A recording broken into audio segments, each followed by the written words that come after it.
Mamy Ravatomanga no giazany ry zareo Mauriciana ao amin'ny FCC ireo volabeany tany amin'ny Banky Maurice araky ny tatitra voaray hatrany. Ka ny pitsopitsony mahakasika an'izay ny fakafakena amintsika atao anatin'ity vidéo ity ka manasantsika rehetra anaraka an'ity vidéo ity hatramin'ny farany. Aza dino ny milaiky ny vidéo antsika ary tsaro voatrany ny miabone amin'ny chaîne antsika mba ahafahanareo manaraka sy tapaka ny vidéo zay lefa neto isanandro. Tsy ampendela moa isika fa avy hatrany tonga de vavany ndao ary.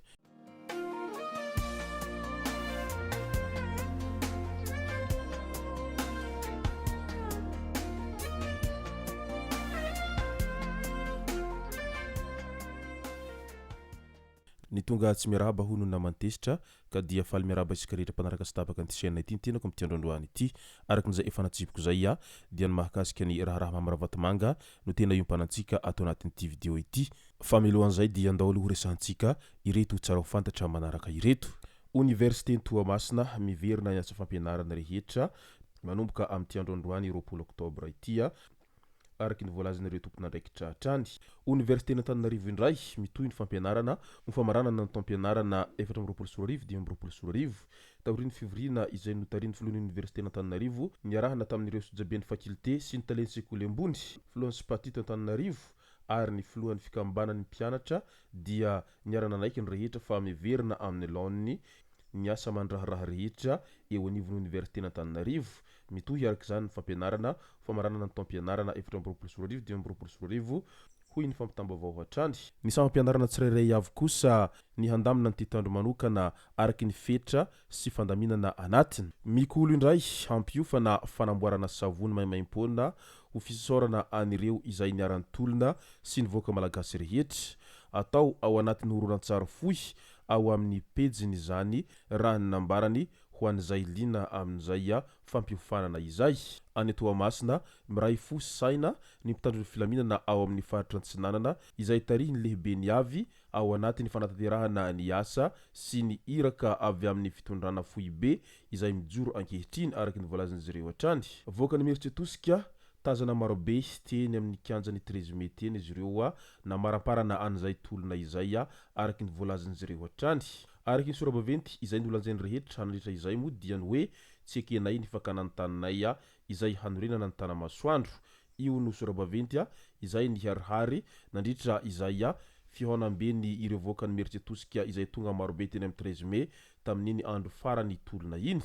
Vontovorona indray nisy nofokena amin'ny tampihavanana niarahan'ireo mpianatra tamin'iny herinandro iny. Izao natao dia ho fanamafisana ny firaisan-kina izay efa misy eo amin'izy ireo raha ny fanazavan'izy ireo hatrany. Nisy ihany koa ny fivoriana sy ny fizarana zavatra izay nataon'izy ireo. Araky ny voalazan'ireo voaka marobe izay tonga maro teny amin'ny 13 Mai tamin'iny andro farany iny dia ho fankalazana ny fahavitany dingana voalohany tolona sy nazahona ny filoham-panjakana vaovao moa no anton'izay dia ben'ireo voaka marobe izay tonga teny amin'ny kianjany 13 Mai izay.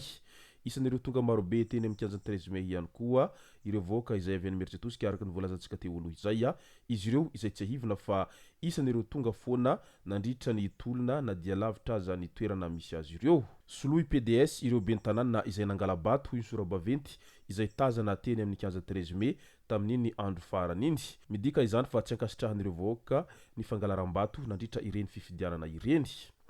Pôle anticorruption indray santoka ny taratasy izay milaza ny didy fampisamborana iraisam-pirenena any Andriamatoa Maminiaina Ravatomanga.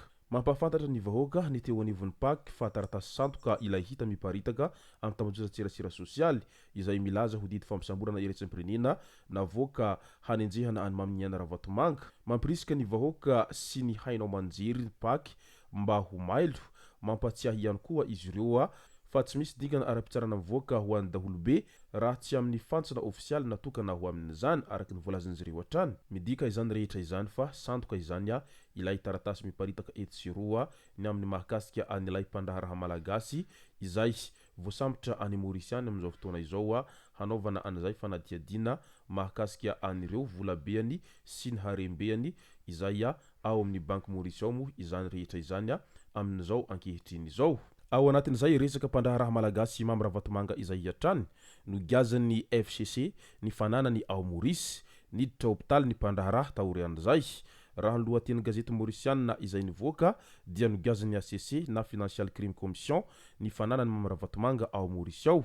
Ny FCC izay niandraikitra ny fanadihadiana mahakasika ity mpandraharaha ity noho ny resaka famotsimbola sy ny fandefasana vola tsy ara-dalàna eo amin'ny Madagasikara sy Maurice. Ireo loharanom-baovao hatrany moa no nilaza fa amanjatony tapitrisa dolara ny vola izay mipetraka amin'ireo banky atsy Maurice atsy. Fantatra fa niditra hopitaly ao amin'ny Premium Carphoenix any an-toerana ity mpandraharaha malagasy ity taorian'izay fanagazana anireo vola beany tao amin'ny banky Maurice izay. Dika izany fa tsy misangy mihitsy ny banky Maurice amin'ity resaka vola izay tsy mazava amin'izy ireo ny fidirany sy fivoahany ao amin'ny firenen'izy ireo ity ary manao fanadihadiana lalina dia lalina moa izy ireo amin'izay hoe fitadiavana inona marina ny tena marina ao anatin'izany rehetra izany. Vola avaiza daholo izay vola rehetra izay navela ao amin'ny bankin'izy ireo zay.